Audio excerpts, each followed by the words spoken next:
Sobra na! Pondo sa serbisyo! Huwag gawing negosyo! Pondo sa serbisyo! Huwag gawing negosyo!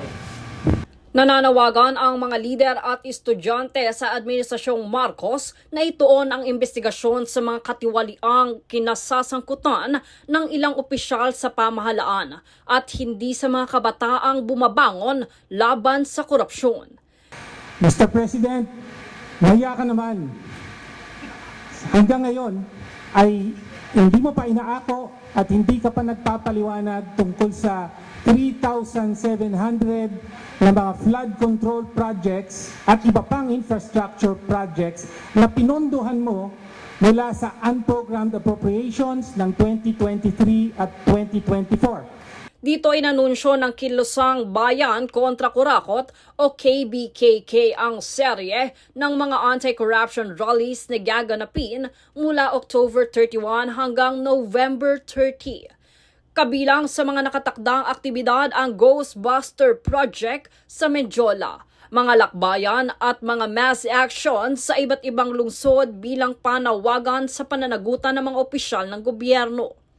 Ayon sa mga namamahala, inaasahang higit sa 100,000 ang lalahok sa Bonifacio Day Rally sa November 30 na itunuturing nilang National Day of Protest laban sa korupsyon. Naninindigan din ang mga kabataang lider na hindi sila uurong sa paninindigang ipaglaban ang katotohanan at ang karapatan ng mga mamamayan na nananawagan ng isang gobyernong tapat at walang bahid ng katiwalian. Pati na rin ang mga elemento nitong tulad ng PNP-CIDG at NTF-ELCAC na kasabwat at kasangkapan sa pagpapatahimik sa mga kabataan at mamamayan na lumalaban sa korupsyon.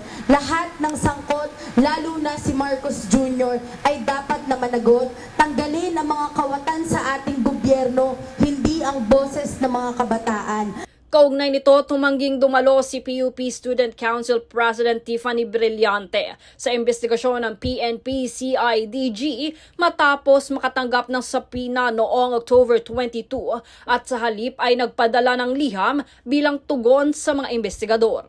Matatandaan sa harap ng Camp Crame, nagsagawa ng protesta ang grupo ni Brillante bilang pagtutol sa umano'y panggigipit ng mga otoridad sa mga kabataang lider at estudyante.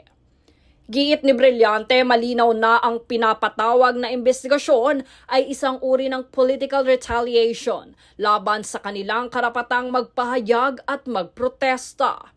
Kasabay nito, sinunog ng mga kabataan ang mga kopya ng sabina bilang simbolo ng kanilang pagtutol sa tinatawag nilang political repression. Jade Buhoy, nag-uulat para sa Golden Nation Network.